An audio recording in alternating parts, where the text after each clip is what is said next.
Nesse vídeo eu vou te mostrar como ferramentas como o Blender e o ZBrush não são só um atalho, mas podem ser o melhor investimento de tempo que você vai fazer como artista, e como elas me ajudaram a melhorar a anatomia, composição e, claro, velocidade de trabalho. Sendo bem sincero, eu fazia parte de uma pequena parcela de artistas que tinha esse sentimento purista de anti-tracing, anti-atalho, ter cuidado ao pegar referências e todas aquelas coisas que quando eu comecei haviam muitos tabus. Até que peguei um curso de Blender, depois fui para drogas mais pesadas, tipo o curso do Augusto Ribeirões, para ao menos aprender como seria o método de trabalho e o workflow 3D. E então, essas ferramentas realmente se tornaram uma parte importante do que eu gosto de fazer recentemente. E sendo bem sincero, aprender por uma perspectiva nova abriu meus olhos para coisas que eu achei que seriam fáceis, como por exemplo a anatomia no ambiente 3D, que eu tinha certeza que eu sabia o suficiente para não passar por tanto perrengue.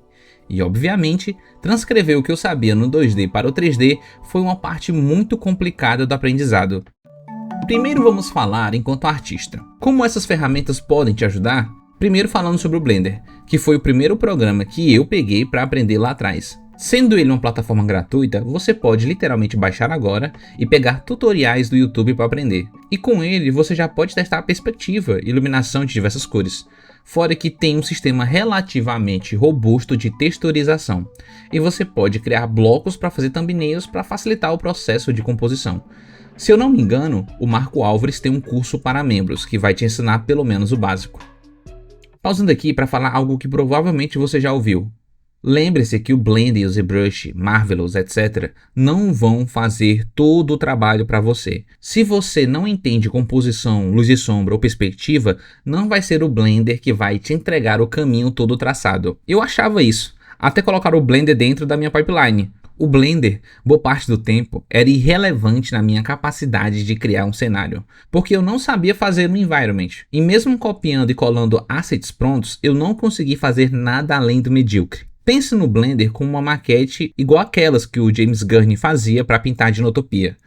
Todas essas informações podem ser levadas em conta para outras ferramentas 3D, elas realmente são um atalho, mas só para quem já sabe toda a corrida. Fora que, por mais que o 2D seja uma ferramenta completa, sempre fica aquela sensação de e se eu mudasse o ângulo da câmera para pegar outra parte e outra iluminação desse personagem? Bom, é exatamente o que eu fiz para fazer essa peça. Eu peguei um peixe dragão que eu fiz, coloquei umas iluminações diferentes. Fiz coisas na textura, texturas que eu perdi no caso, mas enfim, me ajudou muito na ideação de como o projeto final ficaria. E só fiz algumas coisas básicas de render. Todo o meu input artístico está na peça, desde detalhes até ângulos, tudo foi eu tentando imaginar uma melhor solução em tempo real. Se é mais lento ou mais rápido pode ser algo que você deve estar se perguntando, mas não creio que isso seja uma preocupação para quem está aprendendo. O que devemos nos focar era o quão bem o resultado foi atingido usando esse processo. Há outros benefícios também em aprender 3D, ainda mais se você for um artista que desenha personagens, que no caso é a maioria. Como eu já falei antes, aprender a fazer anatomia no ZBrush aguçou muito a minha percepção sobre os volumes do corpo. Tipo, como a panturrilha está posicionada na perna, o volume do antebraço ligado à rotação do pulso.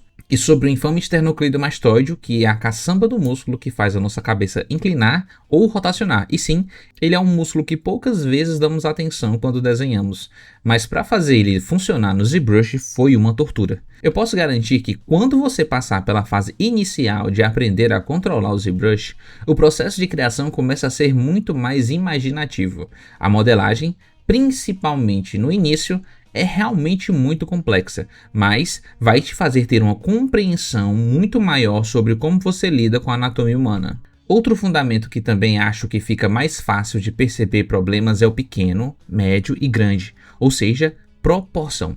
Ver o que você fez em mais de um ângulo tem um efeito superior às estratégias clássicas de flipar, espelhar ou squinting. Pelo menos para mim, muita coisa que eu fazia no 2D para a modelagem ficavam muito estranhas. Mesmo pequenas decisões que pareciam fazer sentido ficaram bem mais ridículas quando eu vi-as no ferramenta 3D. Agora, uma coisa que você já deveria ter pensado: essas ferramentas, além de um modo para ajudar em sketch, composição e outras formas de desenho, também vão ajudar profissionais de uma parcela extremamente grande do mercado de arte, que são as pessoas que querem ingressar na área de games. Sendo um campo que nos dias atuais está praticamente lotado de jogo 3D, vale ressaltar o quão positivo é entender minimamente o workflow que vai continuar depois de você. Esse também é um argumento muito comum no pitch de venda do Augusto Ribeirões, mas porque é verdade. Fora que, dentro de um trabalho em estúdio, é comum que você faça mais de uma vez, sei lá, uma peça de mobília, por exemplo. Tendo ela salva num Blender da vida, você pode simplesmente copiar e colar, agilizando o processo. Se no jogo que você contribui algum asset for iluminado com uma cor quente, você já pode ver como se parece em quase todas as ferramentas do mercado. Programas como o Substance Painter te ajudam a ver como texturas são colocadas nos modelos. Entender PBR, que é a renderização baseada em física, é importante para sinalizar que tipo de material pode ser usado em determinada parte do prop. São coisas que eu não fazia ideia antes de aprender o básico de modelagem e texturização. Imagine-se como um ilustrador. Você faz parte de uma parcela de todo o projeto, aquela que geralmente é a última e é responsável por vender o projeto inteiro.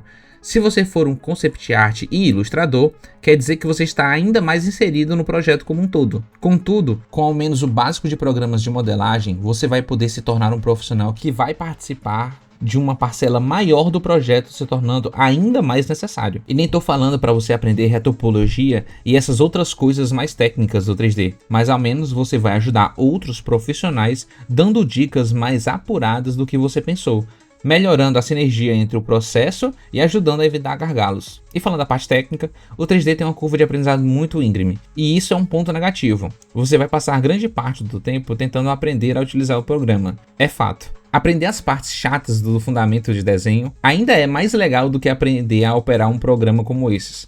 Mas o quão bom você consegue melhorar em um mês? Eu garanto que em um mês, aprendendo o básico de Blender, já vai te trazer mais ferramentas do que você aprenderia estudando apenas um mês de anatomia, por exemplo.